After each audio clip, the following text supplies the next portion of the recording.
In this video, I am going to discuss with you the Charter Act of 1833, which was the final step by the Britishers towards the centralization in British India. Why I am saying that it was the final step towards the centralization in British India? Because it made, first of all, the Governor General of Bengal as the Governor General of India and vested to him all the civil and military powers of British India. Thus, this Act of 1833 created for the first time Government of India, which will have the authority over the entire territorial area which was possessed by the Britishers in India. Who was the first Governor General of India? The first Governor General of India was Lord William Bentinck. Whereas, who was the first Governor General of Bengal? The first Governor General of Bengal was Lord Warren Hastings. So it is very important to differentiate these two governors.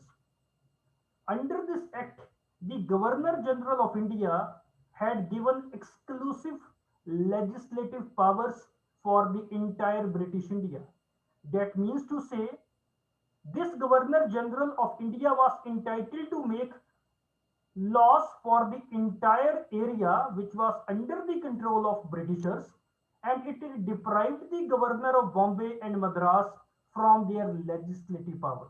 That means to say, this charter has taken away the right of legislation from the governors of Bombay and Madras, and this function was entrusted by this charter to the Governor General of India. So I want to repeat it again.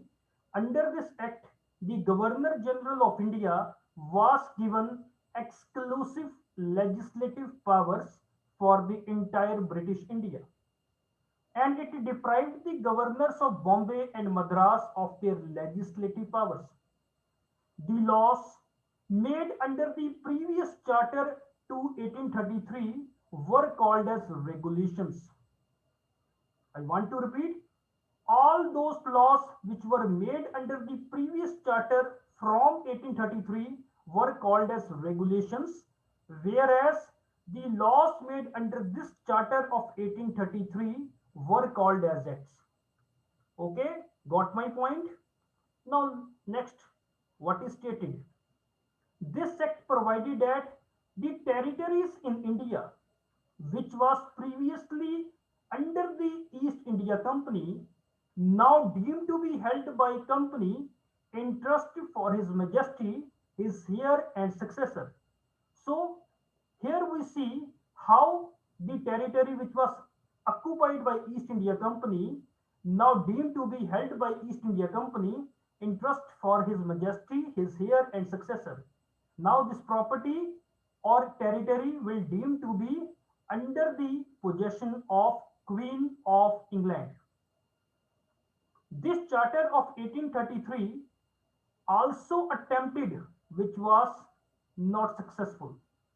Okay, this charter of 1833 make attempt to introduce a system of open competition for the selection of civil servants, and this charter also stated that the Indians should not be debarred from holding any place, office and employment under the East India Company.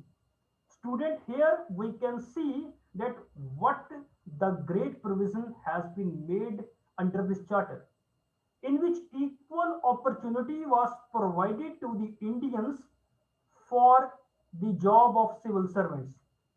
However, this provision was negated. This provision was not applied after opposition of this provision from the Court of Directors. The Court of Directors were against this provision in which equal opportunities was going to be provided to the Indians for selection as civil servant. Okay, under this act, the Governor General of India was empowered to make laws and regulations for all persons, whether British or natives, whether foreigner or other, and places and things which were within the territory of the company. Under this act, the council was enlarged, and this enlargement was made for the purpose of legislative power by making the addition of fourth member in council. And this fourth member of the council was known as law member of the council. But it is very important to know that this law member had no voice in the executive matters.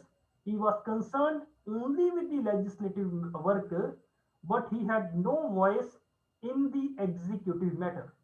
So this is something about the present lecture. Thank you very much.